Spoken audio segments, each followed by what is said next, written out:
আসসালামু আলাইকুম। আশা করি সবাই ভালো আছেন।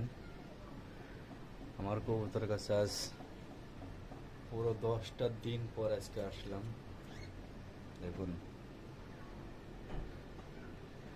কবুতর কি অবস্থা, যে ময়লা টয়লা দিয়ে মল দেওয়া করে জড়ায় গেছে। এখন পরিষ্কার করব। এই যে আলহামদুলিল্লাহ আমার এই যে গোল্লা জোড়া বাচ্চা দিয়ে বলাইছে।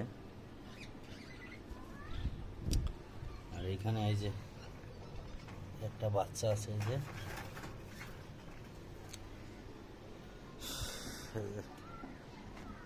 গোলার সাথে বোম্বার বাচ্চা জোড়া দিয়েছিলাম, একবার বাচ্চা দিয়েছে, আবার এই যে বাতে বসছে। হ্যাঁ, এই যে আমার রেসার বাতে বসছে।